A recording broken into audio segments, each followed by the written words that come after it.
لله والصلاة والسلام على رسول الله وعلى آله وأصحابه الفائزين برضوان الله. സർവാദരണീയരായ സാദാത്തുക്കൾ, ഉസ്താദുമാർ, ഉമറാക്കൾ, വ്യത്യസ്ത പ്രസ്ഥാനങ്ങളെയും ജനസംഘങ്ങളെയും പ്രതിനിധാനം ചെയ്യുന്ന നേതാക്കൾ, പ്രിയപ്പെട്ട സഹോദരങ്ങളെ, സുൽത്താനുൽ ഉലമ ഉസ്താദ് അവറുകളുടെ നേതൃത്വത്തിൽ കേരളത്തിൻ്റെ ആസ്ഥാന നഗരിയിലേക്ക് അടുത്തുകൊണ്ടിരിക്കുന്ന കേരളയാത്ര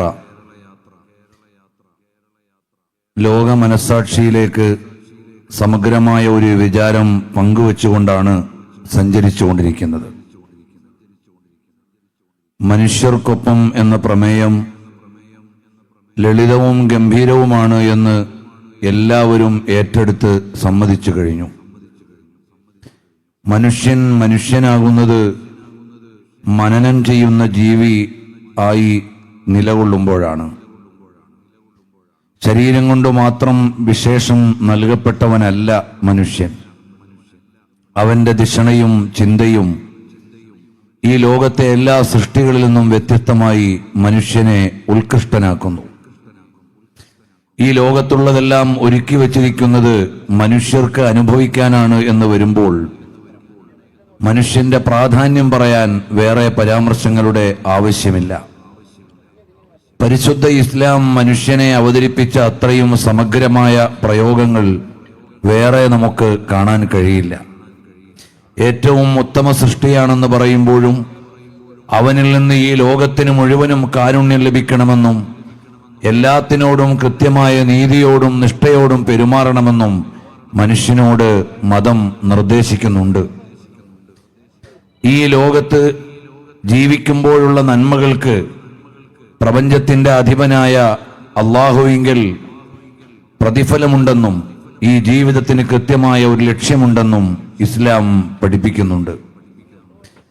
മനുഷ്യന്റെ മുന്നിൽ ഇസ്ലാം മുന്നോട്ട് വെക്കുന്ന ദർശനത്തിന്റെ അടിസ്ഥാനം തന്നെ നമ്മൾ ഉത്തരവാദിത്തപ്പെട്ട സനാതനായ സഞ്ചാര വഴി നിർണയിക്കപ്പെട്ട ആലോചനാപൂർവം കാര്യങ്ങളെ സമീപിക്കേണ്ട ഒരാൾ എന്ന രീതിയിലാണ്.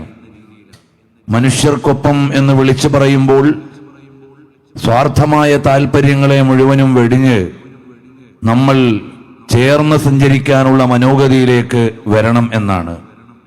എല്ലാ ദിവസവും വിശ്വാസികളായ ആളുകൾ പ്രാർത്ഥന നിർവഹിക്കുമ്പോൾ ആ പ്രാർത്ഥനയിൽ പോലും ഒറ്റയ്ക്ക് ഒരാൾ നിസ്കരിക്കുന്നതിനേക്കാൾ 27 ഇരട്ടി പ്രതിഫലം നിർബന്ധ നിസ്കാരം ഒരാൾ ഒത്തുചേർന്ന് നിസ്കരിച്ചാൽ ഉണ്ടാവും. ഒറ്റയ്ക്ക് നിസ്കരിക്കുമ്പോൾ പോലും എന്നെ വഴി നടത്തണമേ, എന്നെ നേർവഴിയിലാക്കണമേ എന്ന് പ്രാർത്ഥിച്ചാൽ അതിലെ പ്രധാനപ്പെട്ട പ്രാർത്ഥന ശരിയാവുകയില്ല. ഇഹ്ദിനസ് സിറാത്തുൽ മുസ്തഖീം, ഒറ്റയ്ക്ക് നിസ്കരിക്കുമ്പോഴും ഞങ്ങളെ എല്ലാവരെയും നേർവഴിക്ക് നയിക്കണമേ എന്ന ബഹുവചനത്തോടുകൂടി പ്രാർത്ഥിക്കണം എന്നാണ് ഖുർആൻ നമ്മെ പഠിപ്പിക്കുന്നത്. ചേർന്ന് നിന്ന് മുന്നോട്ട് പോകാനും പരസ്പര സഹകരണത്തോടുകൂടി ജീവിക്കാനുമുള്ള മഹിതമായ ഒരു ദർശനമാണ് നമ്മുടെ മുമ്പിൽ ഖുർആൻ അവതരിപ്പിക്കുന്നത്. ഇസ്ലാമിന്റെ അടിസ്ഥാന വിശ്വാസങ്ങൾക്കെല്ലാം വർഗത്തിന്റെയോ വർണ്ണത്തിന്റെയോ ദേശത്തിന്റെയോ ഭാഷയുടെയോ വ്യത്യാസങ്ങളോ വൈജാത്യങ്ങളോ ഇല്ല എന്ന് വ്യക്തമായി നമുക്ക് മനസ്സിലാക്കാൻ കഴിയും. ഇസ്ലാമിക വിശ്വാസ മീമാംസകളുടെ മുഴുവനും അടിസ്ഥാനം എന്താണ്? ഈ ലോകത്ത് ജീവിക്കുന്ന ഓരോ മനുഷ്യനും ഈ പ്രപഞ്ചത്തിന്റെ അധിപനെ തിരിച്ചറിയുക എന്നാണ്. ലാ ഇലാഹ ഇല്ലല്ലാഹ്, അല്ലാഹു അല്ലാതെ ആരാധനയ്ക്കർഹനില്ല. അല്ലാഹു എന്ന് പറഞ്ഞാൽ ഒരു കുലദൈവത്തിന്റെ പേരല്ല, ഒരു ദേശത്തെ പ്രമാണിയുടെ പേരല്ല, ഒരു രാഷ്ട്രത്തിലെ ഭരണാധികാരിയുടെ പേരല്ല, ഒരു കാലത്തെ ഛത്രപതിയുടെ പേരല്ല. അൽ ഇലാഹ് എന്ന് പറഞ്ഞാൽ യഥാർത്ഥത്തിൽ ഈ പ്രപഞ്ചത്തിന്റെ അധിപൻ ആരാണോ അവനെ മാത്രം ആരാധിക്കുക എന്നതാണ് അതിന്റെ അടിസ്ഥാന തത്വം. അതിൽ കറുത്തവനെന്നോ വെളുത്തവനെന്നോ ആഫ്രിക്കക്കാരനെന്നോ ഏഷ്യക്കാരനെന്നോ ഉന്നതനെന്നോ താഴ്ന്നവനെന്നോ അങ്ങനെ ഒരു വൈജാത്യങ്ങളുമില്ലാതെ എല്ലാവരും ആലോചിക്കുക, സൂര്യനെയും ചന്ദ്രനെയും ഭൂമിയെയും ഇവിടെയുള്ള മുഴുവൻ പ്രതിഭാസങ്ങളെയും സൃഷ്ടിച്ച് പരിപാലിക്കുന്ന ഒരു പരാശക്തിയുണ്ട്, ഒരു സൂപ്പർ പവറുണ്ട്. സ്റ്റീഫൻ ഹോക്കിങ്സ് പറയുന്നുണ്ട്, ഈ ലോകത്തിന് ഒരു അധിപനുണ്ടെങ്കിൽ ആ അധിപന് തുടക്കവും ഒടുക്കവും ഉണ്ടാവാൻ പാടില്ല എന്ന് അദ്ദേഹത്തിന്റെ ദ യൂണിവേഴ്സ് എന്ന പുസ്തകം പറയുന്നുണ്ട്. അതുപോലെ ഈ പ്രപഞ്ചത്തിന് തുടക്കമോ ഒടുക്കമോ ഇല്ലാത്ത ഒരു പ്രപഞ്ചാധിപനുണ്ട്. ആ അധിപനെ നിങ്ങൾ ഉൾക്കൊള്ളുകയും ആരാധിക്കുകയും ചെയ്യുക. ഓരോ മനുഷ്യന്റെയും വിവേകവും വിചാരവും ഈ ചിന്തയിലേക്ക് വരണമെന്ന് ദേശവ്യത്യാസങ്ങളില്ലാതെ ഭാവവ്യത്യാസങ്ങളില്ലാതെ മുഹമ്മദ് നബി സല്ലല്ലാഹു അലൈഹി വസല്ലമയും മുൻകാല പ്രവാചകന്മാരും ഒരേ ശൈലിയിൽ ലോകത്തോട് വിളിച്ചു പറഞ്ഞു. ഈ പ്രഖ്യാപനം തെല്ലൊന്നുമല്ല കുത്തക ശക്തികളെ വേദനിപ്പിച്ചത്. മക്കയിൽ വെച്ചുകൊണ്ട് പുണ്യപ്രവാചകർ സല്ലല്ലാഹു അലൈഹി വസല്ലം ഈ ഒരു പ്രഖ്യാപനം നടത്തിയപ്പോൾ അവിടെയുള്ള മേലാളന്മാർക്ക് സഹിക്കാനായില്ല. ഞങ്ങളുടെ കീഴിൽ അടിമകളായി കഴിയുന്ന കറുത്തവരും കമ്പോളത്തിൽ നിന്ന് വാങ്ങിക്കൊണ്ടുവരുന്ന അടിമകളും മുതലാളിമാരായ നമ്മളും ഈ പ്രപഞ്ചാധിപന്റെ മുമ്പിൽ അടിമകൾ എന്ന നിലയിൽ തുല്യരാണെന്ന് വിളിച്ചു പറയുന്ന ഒരു ദർശനം ലോകത്തെ ഏറ്റവും വലിയ സമത്വ ദർശനമാണ്. എല്ലാവരും ആരാധിക്കേണ്ടത് ഒരു പരാശക്തിയാണ് എന്ന് പറയുന്ന ആശയം സ്വീകാര്യമല്ല. ഇങ്ങനെ മുഹമ്മദ് നബി സല്ലല്ലാഹു അലൈഹി വസല്ലം തങ്ങളുടെ പ്രബോധന നാളുകളിൽ ഒരുപാട് വിമർശങ്ങൾ നേരിടേണ്ടി വന്നു. പക്ഷേ സത്യം ജയിച്ച് മുന്നോട്ട് വരികയും ലോകത്തേക്ക് മുഴുവനും അത് പരന്നൊഴുകുകയും ചെയ്തു. പ്രവാചകൻ സല്ലല്ലാഹു അലൈഹി വസല്ലം മുന്നോട്ട് വെച്ച രണ്ടാമത്തെ ആശയം എന്തായിരുന്നു? മുഹമ്മദുർ റസൂലുള്ളാഹി, മുഹമ്മദ് നബി സല്ലല്ലാഹു അലൈഹി വസല്ലം അള്ളാഹുവിന്റെ ദൂതരാകുന്നു എന്ന അവിടുത്തെ വ്യക്തിത്വത്തെക്കുറിച്ചുള്ള പ്രഖ്യാപനമാണ്. ആ പ്രഖ്യാപനം പറയുമ്പോൾ തന്നെ മുഹമ്മദ് നബി സല്ലല്ലാഹു അലൈഹി വസല്ലമയുടെ ഐഡന്റിറ്റി എന്താണ്? വമാ അർസൽനാക ഇല്ലാ റഹ്മത്തൽ ലിൽ ആലമീൻ, പ്രപഞ്ചത്തിന് മുഴുവനും കാരുണ്യമായിട്ടല്ലാതെ തങ്ങളെ നിയോഗിച്ചിട്ടില്ല എന്നാണ്. അതുകൊണ്ടാണ് ഡൽഹിയിൽ ജീവിച്ചിരുന്ന ഒരു ഹൈന്ദവ കവിയുണ്ട്. അദ്ദേഹം ഒരിക്കൽ പറഞ്ഞു, റഹ്മത്തുൽ ലിൽ ആലമീൻ സേ ഹശ്ർ മേ മാനാ ഖുലേ. റഹ്മത്തുൽ ലിൽ ആലമീൻ എന്ന പ്രയോഗത്തിന്റെ അർത്ഥം നാളെ പരലോകത്ത് വെച്ചുകൊണ്ട് വ്യക്തമാകും. മുജേ ബി ലേ ജായേംഗെ ജന്നത്തുമേ, എന്നെയും സ്വർഗത്തിലേക്ക് ക്ഷണിക്കാൻ വേണ്ടിയാണ് പ്രവാചകൻ വന്നിട്ടുള്ളത്. മേ ഹിന്ദു ഭി ത്വലബ്ഗാറെ മുഹമ്മദ് ബി ഹേ, ഞാൻ ഹൈന്ദവനാണെങ്കിലും മുഹമ്മദ് നബി സല്ലല്ലാഹു അലൈഹി വസല്ലമയെ ഇഷ്ടം വെക്കുന്നയാളാണ്. കാരണം അവിടുന്ന് മുന്നോട്ട് വെച്ച ദർശനം പ്രപഞ്ചത്തിന് മുഴുവനും കരുണ എന്നതായിരുന്നു. ആ പ്രപഞ്ചത്തിന്റെ ഭാഗമാണല്ലോ ഞാൻ എന്ന് അദ്ദേഹം തിരിച്ചറിയുകയായിരുന്നു. അദ്ദേഹത്തെക്കുറിച്ച് ഡൽഹിയിലെ ഒരു ഹൈന്ദവ കവി എന്ന് അടിച്ചാൽ തന്നെ ഓൺലൈനിൽ നിന്ന് അദ്ദേഹത്തിന്റെ കവിതകളും മറ്റും നമുക്ക് ലഭിക്കും.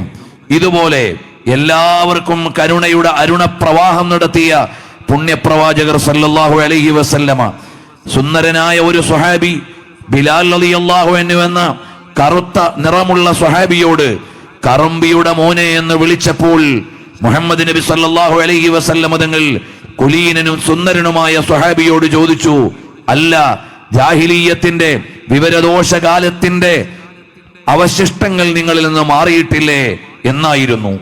ഇത് കേട്ടപ്പോൾ ആ ശിഷ്യന്റെ മനസ്സിലുണ്ടായ ഭാവമാറ്റം എന്തായിരുന്നു? ബിലാൽ റളിയല്ലാഹു അൻഹുവിനെ വിളിച്ചു. എന്നിട്ട് പറഞ്ഞു, എനിക്ക് ഈ വേദന മാറണമെങ്കിൽ നിങ്ങളെ ആ മാനസികമായി നൊമ്പരപ്പെടുത്തിയ വർണ്ണവെറിയുടെ വർണ്ണവിവേചനത്തിന്റെ പരാമർശത്തിന്റെ നൊമ്പരം നിങ്ങളുടെ ഹൃദയത്തിൽ ഉണ്ടായിട്ടുണ്ടല്ലോ, അത് മാറണമെങ്കിൽ നിങ്ങളുടെ കാൽപാദം എന്റെ മുഖത്തേക്ക് ചേർത്തു വെക്കണം, എന്നാൽ മാത്രമേ എനിക്ക് ആശ്വാസമാവുകയുള്ളൂ എന്ന്.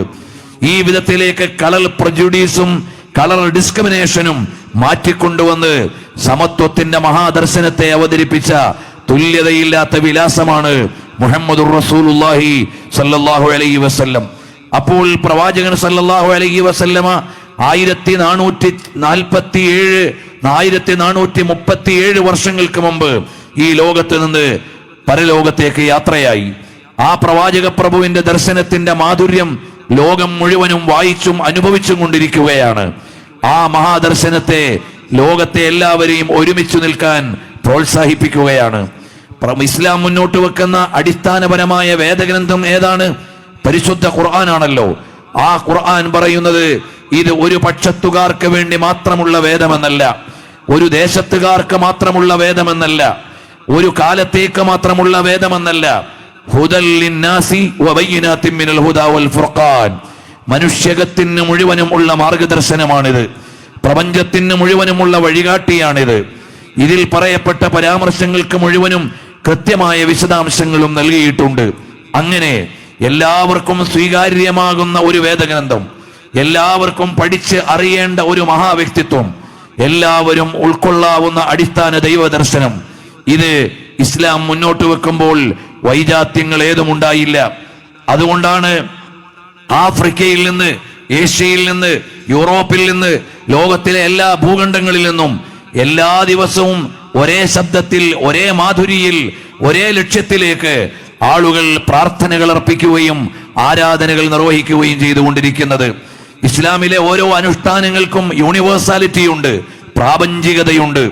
ഇസ്ലാമിലെ എല്ലാ ആരാധനകൾക്കും പ്രാപഞ്ചികമായ സമീപനങ്ങളും വീക്ഷണങ്ങളുമുണ്ട്. ഇതിനെയെല്ലാം ഉൾക്കൊള്ളാനാകുമ്പോഴാണ് നമ്മൾ മനുഷ്യകത്തെ ഉൾക്കൊണ്ടവരായി മാറുക. പ്രവാചകർ സല്ലല്ലാഹു അലൈഹി വസല്ലമയുടെ വഴിയിൽ ലോകത്ത് ഇസ്ലാമിക പ്രബോധനം നടത്തിയ ആളുകൾ ശബ്ദിച്ചതിനേക്കാൾ കൂടുതൽ മൗനം ദീക്ഷിച്ചവരായിരുന്നു. എന്ന് പറഞ്ഞാൽ അവരുടെ ജീവിതം കൊണ്ടായിരുന്നു ഇസ്ലാം എന്താണ് എന്ന് വായിച്ചത്. മഹാനായ ഖാജ മുഈനുദ്ദീൻ അൽ ചിശ്തി അൽ അജ്മീരി അജ്മീർ മലയുടെ മുകളിൽ വന്ന് ധ്യാനനിരതനായി ആരാധനയിൽ കഴിയുകയായിരുന്നു. ആ വാചാലമായ മൗനത്തിന്റെ പരിസരത്തേക്ക് ആളുകൾ എത്തി. ഈ വന്ന മനുഷ്യന്റെ സ്വഭാവത്തിലേക്ക് നോക്കി, മുഖത്തേക്ക് നോക്കി, ഭാവങ്ങളിലേക്ക് നോക്കി. എന്തൊന്നില്ലാത്ത ഒരു ചാരുതയുണ്ട്. ആ മുമ്പിലേക്ക് ചെന്ന ആളുകൾ വേദന പറഞ്ഞു.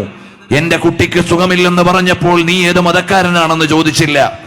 എനിക്ക് സാമ്പത്തിക അഭിവൃദ്ധി വേണമെന്ന് പറഞ്ഞപ്പോൾ നീ ഏത് ജാതിക്കാരനാണെന്ന് ചോദിച്ചില്ല.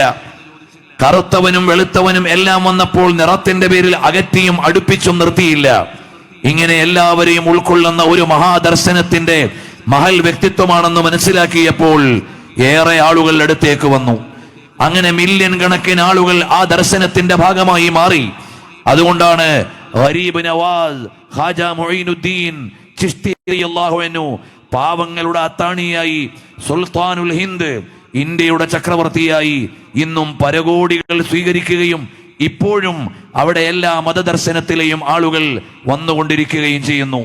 ഇന്ത്യയുടെ അങ്ങേയറ്റം കശ്മീർ മുതൽ ഇങ്ങേയറ്റം കന്യാകുമാരി വരെ ആയിരക്കണക്കിന് സൂഫി ഗുരുക്കൾ അന്ത്യവിശ്രമം കൊള്ളുന്ന വിശ്രമ കേന്ദ്രങ്ങളുണ്ട്.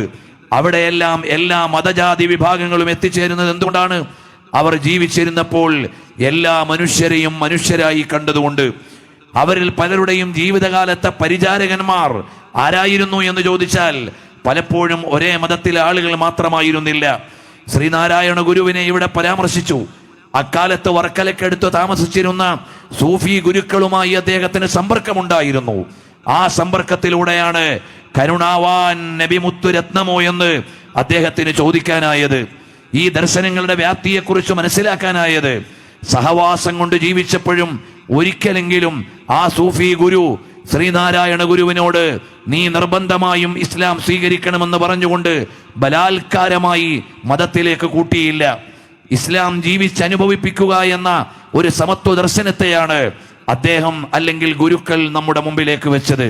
ഇക്കാലത്ത് മുൻഗാമികളായ പണ്ഡിതന്മാരുടെയും പ്രവാചക പ്രഭുക്കന്മാരുടെയും അതേ മാർഗധാരയിലൂടെ ഈ വർത്തമാനകാലത്ത് നമ്മെ നന്മയിലേക്കും അറിവിലേക്കും മോചനത്തിലേക്കും ഒരുമയിലേക്കും ക്ഷണിക്കാനുള്ള ആഗോളതലത്തിൽ തന്നെ ഏറ്റവും ശ്രദ്ധേയമായ വിലാസമുള്ള സുൽത്താനുൽ ഉലമാ ഉസ്താദ് അവറുകൾ നമ്മുടെ മുമ്പിൽ നിന്ന് നയിക്കുമ്പോൾ ഈ കാലഘട്ടത്തിൽ ജീവിക്കാനായതു തന്നെ നമുക്ക് വലിയ ഒരു സൗഭാഗ്യമാണ്.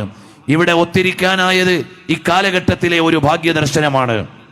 നമുക്ക് കേൾക്കാനുണ്ട് വിലപ്പെട്ട വാക്കുകൾ. ബഹുമാനപ്പെട്ട ബദർ ഉസ്താദ് അസ്സയ്യിദ് ഇബ്രാഹിമുൽ ഖലീലുൽ ബുഖാരി ഹഫിളഹുല്ലാഹു വറഅ സമൂഹത്തിന്റെ എല്ലാ തലത്തിലുമുള്ള ആളുകൾക്ക് അറിവും അത്താണിയും അഭയവും നൽകി ദേശാന്തരങ്ങൾ സഞ്ചരിച്ച് നമ്മുടെ നാട്ടിലേക്ക് അറിവിന്റെയും നന്മയുടെയും അനുതാപത്തിന്റെയും ഒരുപാട് നിർമ്മാണ സാക്ഷ്യങ്ങളെ അടയാളപ്പെടുത്തിയ ശ്രേഷ്ഠ വ്യക്തിത്വം ആധികാരികമായി നമ്മളോട് സംസാരിക്കും. ഇസ്ലാമിക ആദർശ വിശ്വാസങ്ങളുടെ മാനുഷിക മുഖത്തെയും ആശയമുഖത്തെയും ആദർശതലത്തെയും ആധികാരികമായി നിരന്തരം നമുക്ക് പങ്കുവെച്ചു തരുന്ന ആദരണീയരായ ഗുരുവര്യർ ബഹുമാനപ്പെട്ട പേരോട് ഉസ്താദ് അവറുകളും നമ്മളോട് സംസാരിക്കും. നമുക്ക് കേൾക്കാം. മനുഷ്യകത്തിന്റെ മഹാദർശനങ്ങളെ ഉൾക്കൊള്ളാനും ആത്മീയ ജീവിതത്തിന്റെ ഉന്നതിയിലൂടെ നന്മയുടെ വഴിയിൽ സഞ്ചരിക്കാനും നമുക്കെല്ലാവർക്കും നിയോഗമുണ്ടാകട്ടെ എന്ന പ്രാർത്ഥനയോടെ ആഖിറു ദഅ്വാനാ അൽഹംദുലില്ലാഹി റബ്ബിൽ ആലമീൻ. അല്ലാഹുമ്മ സ്വല്ലി അലാ സയ്യിദിനാ മുഹമ്മദിൻ വഅലാ ആലി സയ്യിദിനാ വ മൗലാനാ മുഹമ്മദ്.